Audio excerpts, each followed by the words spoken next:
Day 2 challenge 20 days ఛాలెంజ్లో ఈరోజు day 2 కదా. ఈరోజు మనకి ఎంత ప్రాఫిట్ వచ్చిందని నేను చూపించేస్తాను. ఈరోజు మనకి 2667.75 పైసా అమౌంట్ అనేది మనకి ఈరోజు వచ్చింది.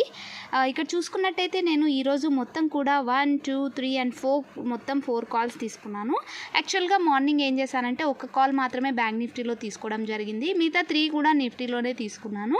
సో ఒక్కొక్క దాంట్లో మనకు వచ్చిన ప్రాఫిట్స్ వచ్చేసేసి ఒక దాంట్లో మనం చూసుకున్నట్టయితే 387.75 వచ్చింది, 1060 ఒక దాంట్లో 657 and 562.50. టోటల్గా మనకి మొత్తం ప్రాఫిట్ వచ్చేసి 2667.75 పైసా అనేది డే 2కి మనకు వచ్చేసింది. ఎక్కడ ఎంట్రీస్ ఎలా తీసుకున్నాను అనేది ఇప్పుడు మనం చార్ట్స్లోకి వెళ్ళి చూసేద్దాం. ఇప్పుడు ఫస్ట్ మనం బ్యాంక్ నిఫ్టీ చార్ట్ ఓపెన్ చేసి చూసేద్దాం.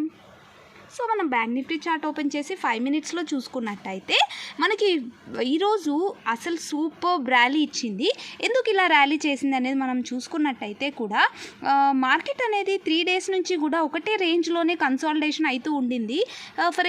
మనము అబ్జర్వ్ చేసి చూసినట్టయితే ఈరోజు మీరు ఇక్కడ చూడండి, ఎందుకు ఇట్లా ర్యాలీ అయ్యింది అని అంటే కూడా మనము ఎక్కువ రోజుల నుంచి 46,913 నుంచి కూడా 46,913 నుంచి 46,728 ఈ రేంజ్ 46,500 నుంచి కూడా 46,913 అనేది ఆ లెవెల్ అనేది 46,913 అనే లెవెల్ ఒక 1 వీక్ నుంచి కూడా మనకి దాటలేదు.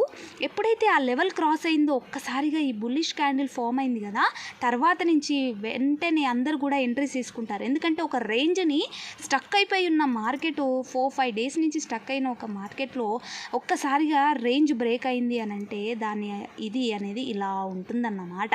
సో నేను ఎంట్రీ ఎక్కడ తీసుకున్నాను అని అంటే 47,000 ఎప్పుడైతే క్రాస్ అయిందో ఈ పర్టికులర్ ఏరియా నుంచి కూడా 47,024 నుంచి కూడా అప్ టు నేను తీసుకునేది ఎంతవరకు అంటే ఇంతవరకు 47,174 వరకు మాత్రమే ఎంట్రీ అనేది తీసుకున్నాను. తర్వాత ఎగ్జిట్ అయిపోయాను. అందుకే చిన్న ప్రాఫిట్ అనేది నాకు వచ్చింది. యాక్చువల్గా ఇక్కడ ఫాల్ వచ్చింది కదా, నేను ఎగ్జిట్ అయ్యే లోపే ఈ ఫాల్ అయిన క్యాండిల్లో నా ప్రాఫిట్ కొద్దిగా వెళ్ళింది. యాక్చువల్ నా ప్రాఫిట్ 800 టు అబౌవ్ ఉండింది. ఈ ఒక్క క్యాండిల్ వల్ల మాత్రమే నాకు ఆ ప్రాఫిట్ పోయి 357 రూపీస్ మాత్రమే మిగిలింది. అదే కాక ఎందుకో ఎక్కువ ప్రీమియం అనేది పెరగలేదు. మార్నింగ్ ఇంత బుల్లిష్ మూవ్ వచ్చినా సడన్గా ఎందుకో అంత ప్రీమియం పెరగలేదు. సో ఇంకా మళ్ళీ కూడా నేను ఈ చార్ట్లో ఎక్కడ కూడా ఎంట్రీస్ అనేది తీసుకోలేదు. ఎందుకో నాకు ఈ నిఫ్టీ చార్ట్ మీదకి ఈరోజు ఎక్స్పైరీ డే కదా, అది కాక మంత్లీ ఎక్స్పైరీ కదా, సో ఒకసారి చెక్ చేద్దాం అనిపించింది. సో ఈరోజు నేను నిఫ్టీలో ఎక్కువగా ట్రేడ్స్ తీసుకున్నాను అనమాట. ఎందుకంటే ఆపర్చునిటీస్ వస్తాయేమో, అది కాక మంత్లీ ఎక్స్పైరీ అంటే ఇంకా ఎక్కువ ఆపర్చునిటీస్ ఉంటాయి మనకి. అది కాక మూవ్ ఒక సైడ్ వచ్చింది అని అంటే అదే వన్ సైడ్ ర్యాలీ ఎక్కువ సార్లు ఛాన్సెస్ ఉంటాయి. మంత్లీ ఎక్స్పైరీలో రివర్సల్స్ చాలా తక్కువ ఉంటాయి. మీరు అబ్జర్వ్ చేసి చూసుకున్నట్టయితే రివర్సల్స్ ఉన్నా కూడా చాలా తక్కువగా ఉంటాయి. సో నేను ఈరోజు నిఫ్టీలో ట్రేడ్ చేద్దాం అనుకొని ఎక్కువగా నిఫ్టీ చార్ట్ని అబ్జర్వ్ చేసి చూశాను అనమాట. సో ఈరోజు నేను నిఫ్టీలో ఎక్కడెక్కడ ఎంట్రీస్ తీసుకున్నాను అని అంటే ఎప్పుడైతే ఇక్కడ లెవెల్ క్రాస్ అయింది కదా 22,211 దగ్గర, ఈ క్యాండిల్లో నేను ఎంట్రీ అనేది తీసుకోలేదు.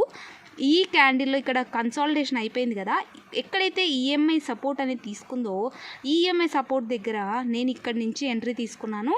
అప్ టు కూడా నేను ఎంట్రీ తీసుకున్నాను అండ్ అప్ టు నా ఎంట్రీ వచ్చేసి ఇక్కడ వరకు మాత్రం పెట్టుకున్నాను, 22,343 వరకు మాత్రమే. తర్వాత ఈ కన్సాలిడేషన్ అయిన చోట అంతా కూడా నేను ఎగ్జిట్ అయిపోయాను. మళ్ళీ ఎంట్రీ ఎక్కడ తీసుకున్నానంటే ఇక్కడ మళ్ళీ రీటెస్ట్ అయింది కదా అదే లెవెల్లో, ఇక్కడ పర్టికులర్ క్యాండిల్ దగ్గర ఎంట్రీ తీసుకున్నాను అప్ టు 22,430 వరకు. మళ్ళీ ఇక్కడ కన్సాలిడేషన్ అయింది కదా, సో నేను ఇక్కడ ఎగ్జిట్ అయిపోయాను. తర్వాత మళ్ళీ ఎంట్రీ ఇక్కడ రీటెస్ట్ అయిన లెవెల్ నుంచి కూడా ఎంతవరకు అంటే 22,500 లెవెల్ వరకు మాత్రమే తీసుకున్నాను.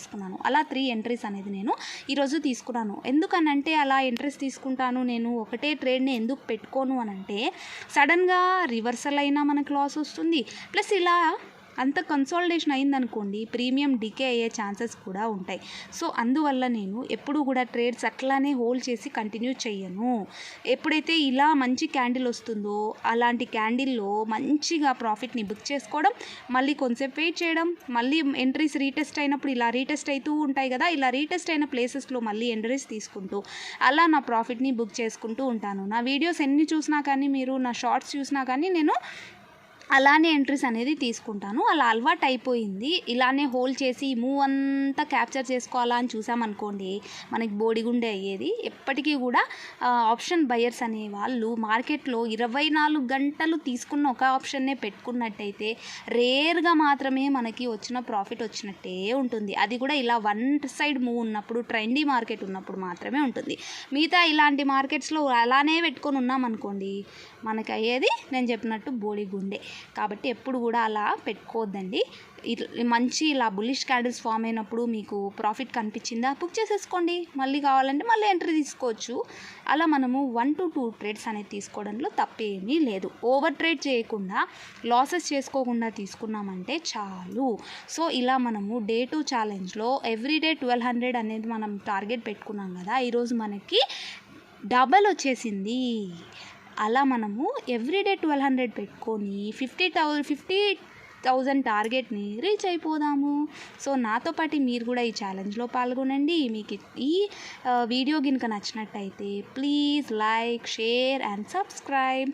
మర్చిపోవద్దండి సబ్స్క్రైబ్ చేసుకోవడం. అలానే నోటిఫికేషన్ బెల్ మీద కూడా క్లిక్ చేసుకున్నట్టయితే నేను ఇలా వీడియో పోస్ట్ చేయగానే అలా మీరు చూసేయచ్చు. మీకు ఎంత ప్రాఫిట్ వచ్చింది ఈరోజు అనేది నాకు కమెంట్స్లో తప్పకుండా ప్లీజ్ తెలియజేయండి. అలా మీరు తెలియజేసినట్టయితే నాకు కూడా మీరు ఎంత ఇంట్రెస్ట్గా ఉన్నారని తెలుస్తుంది. ప్లస్ మీరు ఎంత ప్రాఫిట్ ఎర్న్ చేశారు అని అలా షేర్ చేస్తే కూడా నాకు చాలా హ్యాపీ అనిపిస్తుంది.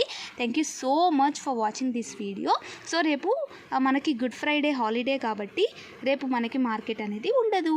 సో మనం మళ్ళీ మండే వీడియోలో తప్పకుండా మళ్ళీ డే 3 ఛాలెంజ్ని ఎంత ప్రాఫిట్తో ఉన్నాము, ఏమైంది ఆ రోజు అనేది తప్పకుండా తెలియజేస్తాను. Thank you so much for watching this video. Thank you.